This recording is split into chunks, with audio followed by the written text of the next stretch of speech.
Assalamualaikum warahmatullahi wabarakatuh. Innal hamdalillah nahmaduhu wa nasta'inuhu wa nastaghfiruh wa na'udzu billahi min shururi anfusina wa min sayyiati a'malina. من يهده الله فلا مضل له ومن يضلل فلا هادي له واشهد ان لا اله الا الله وحده لا شريك له واشهد ان نبينا محمدا عبده ورسوله يا ايها الذين امنوا اتقوا الله حق تقاته ولا تموتن الا وانتم مسلمون رب اشرح لي صدري ويسر لي أمري واحلل عقدة من لساني يفقهوا قولي اللهم انفعنا بما علمتنا وعلمنا ما ينفعنا وزدنا علما يا رب العالمين. Para jemaah yang mudah-mudahan dimuliakan dan dirahmati oleh Allah Azza wa Jalla, puji dan syukur senantiasa kita panjatkan kepada Allah Subhanahu wa taala atas segala limpahan nikmat dan karunia yang telah Allah Subhanahu wa taala berikan kepada kita semua.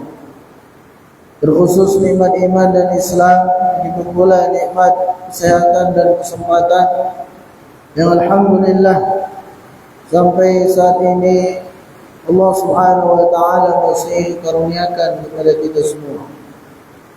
Dan salah satu nikmat yang sedang kita rasakan sekarang adalah nikmat turunnya hujan ini.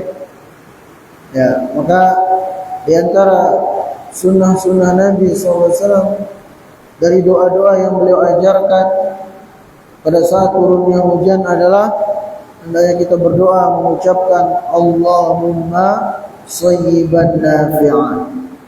Ya Allah, jadikanlah turunnya hujan ini mendatangkan manfaat-manfaat bagi kami. Ya Allah, sayyiban nafi'an. Ini doa yang Rasulullah SAW ajarkan. Nah, para jemaah yang mudah-mudahan dimuliakan dan dirahmati oleh Allah Azza wa Jalla, pada kesempatan ini kita akan lanjutkan pembahasan kita dari kitab Al-Mukhtasar fi Khuluqil Muslim. Kita akan lanjutkan pembahasan dari poin Khuluqul Muslim indal Masa'ib. Jadi apa semestinya sikap seorang muslim ketika tertimpa musibah. Di mana pada kesempatan yang lalu kita sudah membahas 5 poin.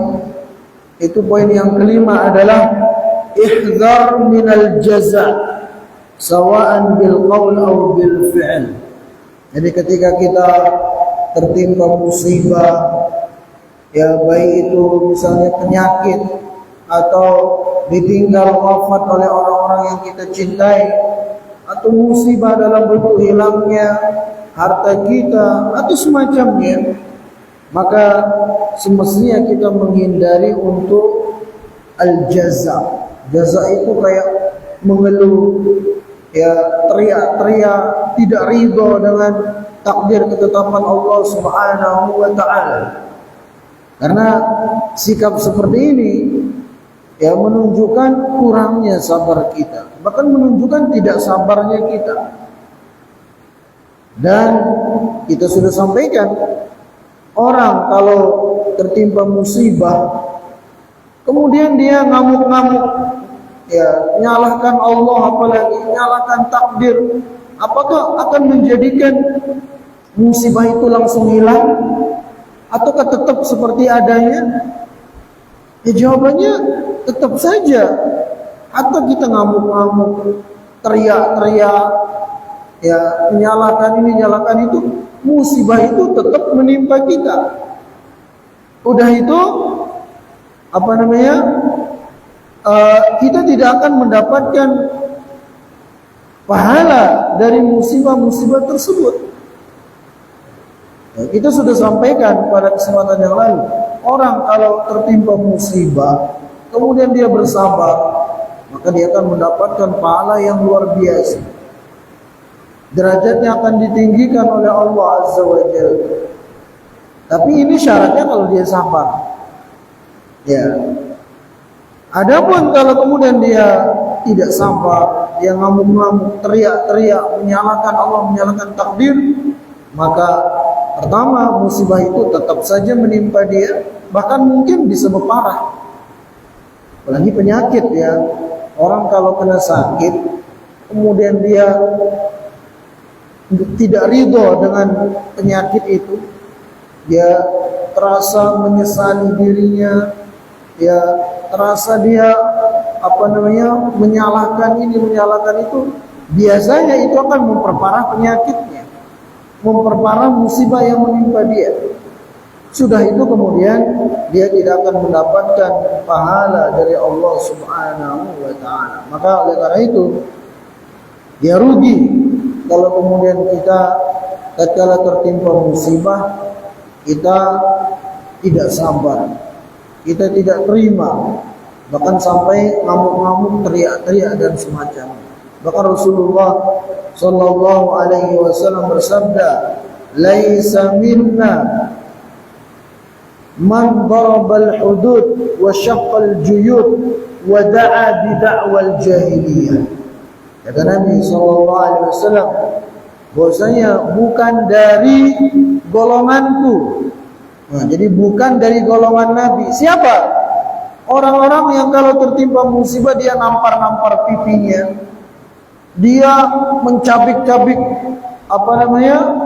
bajunya, rambutnya, wada'a bidakwal jahiliyah. Atau ketika dapat musibah dia teriak-teriak histeris seperti orang-orang jahiliyah terdahulu. Nah, orang yang melakukan hal seperti ini, kata Nabi SAW, orang itu bukan dari golongan beliau. Lah kalau kita tidak termasuk dari golongan Nabi SAW, lantas ya kita akan termasuk dari golongan siapa? Ya, maka oleh karena itu wajib bagi kita untuk bersabar dan menghindarkan berkeluh kesah, apalagi teriak-teriak dengan lisan kita, ya, karena itu menunjukkan kurangnya sabar kita.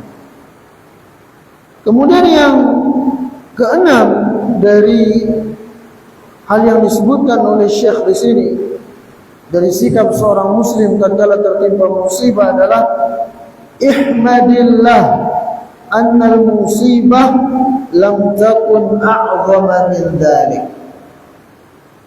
Hendaknya kita terus berusaha memuji Allah. Memuji Allah kenapa? Karena musibah itu tidak lebih besar daripada yang menimpa kita. Tidak lebih dahsyat dari apa yang menimpa kita. Wal naftarid annal musibah ya maradun syadid. Wahmadillah annal musibah lam takun fi dinik. Contoh misalnya ada orang terkena penyakit parah, maka dia tetap memuji Allah Subhanahu wa taala. Ya, dia katakan alhamdulillah. Ya, musibah itu hanya menimpa fisik saya, tidak menimpa agama saya.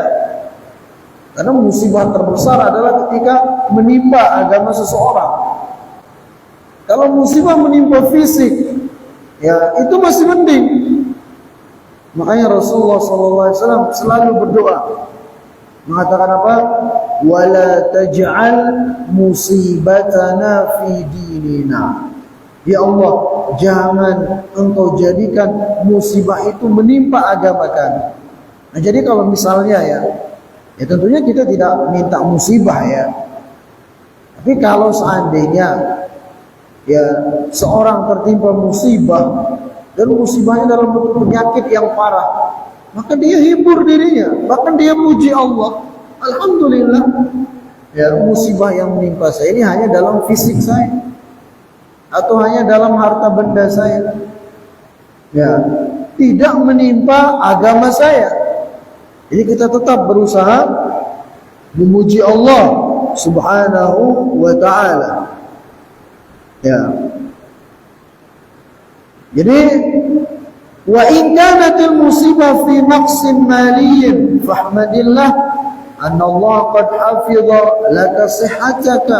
Nah, kalau misalnya seorang itu tertimpa musibah dalam bentuk hilangnya hartanya, taruhlah misalnya uangnya hilang, ya, maka dia katakan alhamdulillah, ya, enggak seberapa uang yang hilang, Allah Subhanahu wa ta'ala masih memberikan kesehatan kepada badan saya, fisik saya bisa lagi mencari ya uang yang hilang itu, harta yang hilang itu. Jadi berusaha kita untuk selalu memuji Allah Subhanahu wa ta'ala dalam setiap keadaan. Ya, dan orang ketika dia tertimpa penyakit dan dia selalu berusaha memuji Allah, ya, sehingga itu akan menenangkan dirinya. Ya, kalau orang ketika tertimpa penyakit dia tenang, ya, psikisnya selalu dalam kondisi baik, itu akan semakin mempermudah kesembuhannya biasanya. Beda kalau orang yang tertimpa penyakit lantas marah-marah, ngamuk-ngamuk, nyalahkan ini, nyalahkan itu biasanya akan memperparah penyakitnya. Jadi yang keenam ini selalu kita berusaha memuji Allah Subhanahu wa ta'ala dalam segala keadaan. Ya, makanya Rasulullah SAW mengajarkan kepada kita, ya, apapun yang menimpa kita, agar kita selalu mengucapkan alhamdulillah. Disebutkan dalam riwayat yang sahih, Rasulullah SAW itu kalau tertimpa sesuatu, kalau mendapatkan sesuatu yang menyenangkan beliau mengatakan apa? Alhamdulillah alladzi bi ni'matihi tatimmus shalihat. Segala puji bagi Allah yang dengan nikmatnya segala amal soleh sempurna. Ketika Nabi SAW mendapatkan sesuatu yang tidak menyenangkan, ya, baik itu dalam bentuk musibah atau yang lainnya, apa kata Nabi SAW? Beliau mengatakan alhamdulillah ala kulli halin. Segala puji bagi Allah Subhanahu wa ta'ala dalam segala kondisi. Nah, ini lihat, ya, panutan kita Rasulullah sallallahu alaihi wasallam. Jadi ketika tertimpa sesuatu yang tidak menyenangkan sekalipun, beliau mengajarkan kepada kita alhamdulillah ala kulli halin. Segala puji bagi Allah Subhanahu wa ta'ala dalam segala kondisi. Ya, bisa kita tambah dengan mengatakan qaddarallah wa ma syaa fa'al. Ya, ini semua sudah ditakdirkan oleh Allah Subhanahu wa ta'ala, dan apa yang Allah kehendaki itu pasti akan terjadi. Nah, ini kalau kita pahami, kita resapi maknanya, insya Allah itu akan menenangkan kita. Ya, sebagai obat penenang bagi kita. Ya, sehingga kita tidak perlu dengan ya obat-obat penenang dari hal-hal yang terkadang mengandung unsur-unsur yang diharamkan dalam syariat begitu. Ya. Kemudian selanjutnya para jamaah yang mudah-mudahan dimuliakan dan dirahmati oleh Allah Azza wa Jalla, yang ketujuh, tadzakkar anna al-musibata allati nazalat bika ma hiya illa syai'un yasirun fi muqabil an-ni'am al-katsira allati indaka. Nah, ini juga perlu. Jadi ketika seorang muslim tertimpa musibah, hendaknya dia ingat, hendaknya dia hadirkan dalam benaknya bahwasanya musibah yang menimpa dia itu pada dasarnya tidak ada apa-apanya tidak seberapa dibanding besarnya nikmat-nikmat, dibanding banyaknya nikmat-nikmat yang Allah Subhanahu wa taala berikan kepadanya.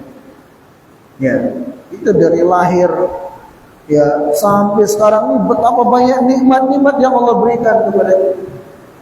Lantas kemudian ketika kita tertimpa musibah, maka ini kita ingat ya, musibah yang menimpa saya ini tidak seberapa.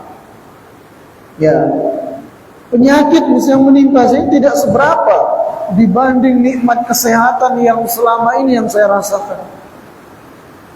Atau misalnya hilangnya harta saya tidak seberapa dibanding sekian banyak nikmat Allah, harta benda yang saya sudah nikmati selama ini.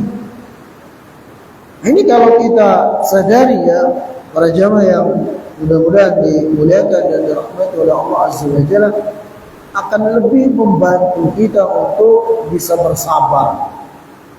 Ya, lebih membantu kita untuk bisa bersabar tatkala tertimpa musibah-musibah yang memang Allah Subhanahu wa taala sudah takdirkan kepada kita. Jadi enggak ada apa-apanya, enggak seberapa ya dibanding segala bentuk nikmat yang Allah Subhanahu wa taala berikan kepada kita. Nah, kemudian para jamaah yang mudah-mudahan dimuliakan dan dirahmati oleh Allah Azza wa Jalla, yang ke-8, undur fil ladzina waqa'at lahum masaib akbar min musibatika. Nah, supaya kita lebih bisa bersabar juga, hendaknya kita melihat orang-orang yang ternyata tertimpa musibah itu lebih parah, lebih besar daripada kita. Ini salah satu cara untuk menghibur diri, salah satu cara supaya kita bersabar. Jadi lihat orang-orang yang ternyata banyak yang lebih parah musibah yang menimpa dia dibanding kita. Ya. Fahunaka man khasira usratahu fi hadithin. Ada kadang dari orang-orang yang keluarganya ya semua meninggalkannya dalam satu kecelakaan. Ya, ada orang seperti itu.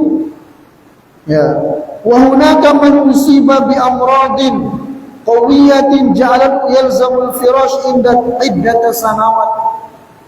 Ada kadang orang-orang yang subhanallah ya dikasih musibah oleh Allah Subhanahu wa taala dalam bentuk penyakit yang berat, ya sehingga sudah bertahun-tahun dia tidur di tempat tidur, tidak bisa bangun. Ini dengan kita melihat orang-orang yang tertimpa musibah lebih parah dari kita, itu kan menenangkan kita, akan menjadikan kita lebih bersabar. Ya, maka memang betul ada kalanya kita menjenguk, ya.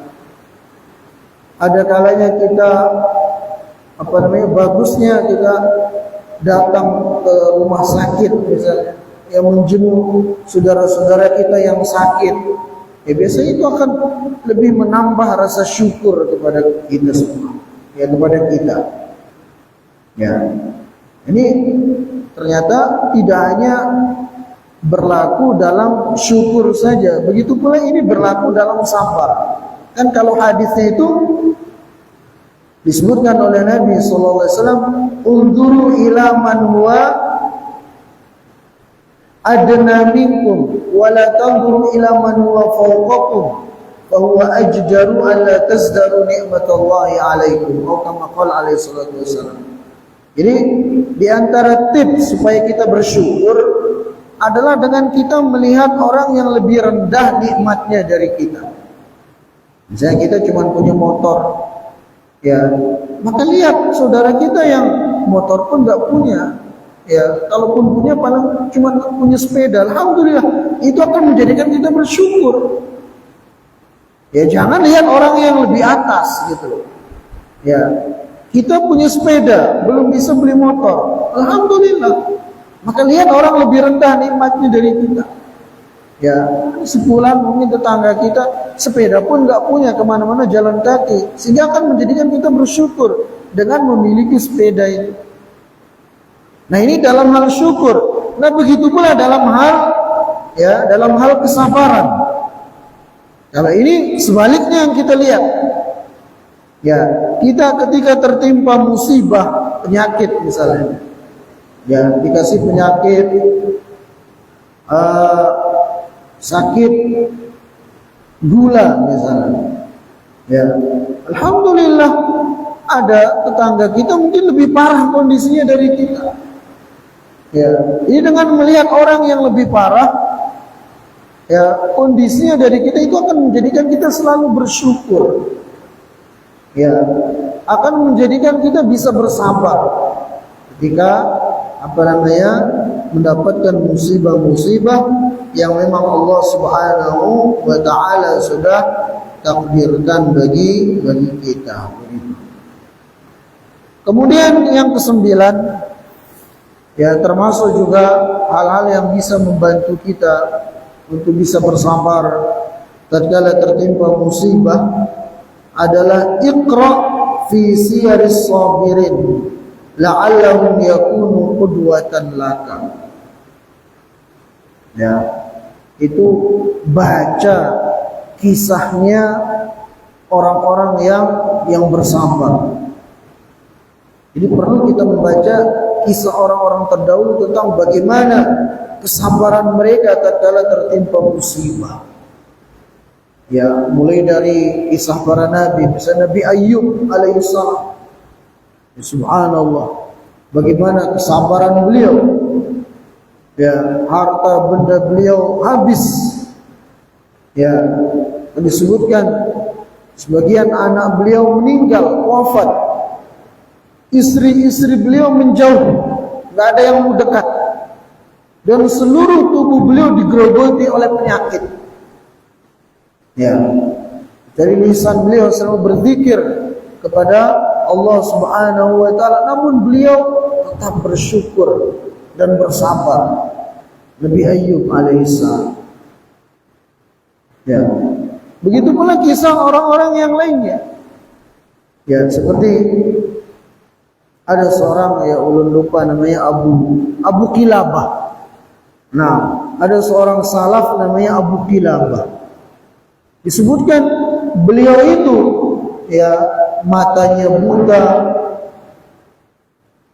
kemudian kaki dan tangan beliau buntung, tidak bisa jalan, tidak bisa memegang sesuatu. Ya, pendengaran beliau sudah sangat lemah, tapi beliau subhanallah selalu bersyukur kepada Allah Subhanahu wa taala. Selalu mengucapkan alhamdulillah, segala puji bagi Allah Subhanahu wa taala atas setiap nikmat yang telah diberikan kepada. Ya, sampai orang-orang terheran-heran sama Abu Kilabah. Ya, kata mereka, apa yang Anda syukuri wahai Abu Kilabah? Kedua, ya tangan kaki Anda buntung, mata Anda buta. Lantas apa yang Anda syukuri? Kata dia, ya aku bersyukur kepada Allah Subhanahu wa taala karena masih diberikan lisan yang dengannya aku bisa berzikir, ingat. Ya, Abu Kilabah. Akan disebutkan anaknya meninggal yang selalu mengurus dia, tapi dia tetap sabar. Ya, dia tetap bersabar. Bahkan dia mengatakan, aku tidak peduli. Ya, seandainya aku ditimpa gunung, ya, atau ditimpa sesuatu yang menghancurkan tubuhku ini, aku tidak peduli selama Allah Subhanahu wa taala ridha kepadaku. Aku tidak peduli dengan musibah-musibah yang menimpa. Subhanallah. Mungkin nanti para jamaah bisa searching ya di internet kisah kesabaran Abu Kilabah. Ya, Abu Kilabah itu subhanallah.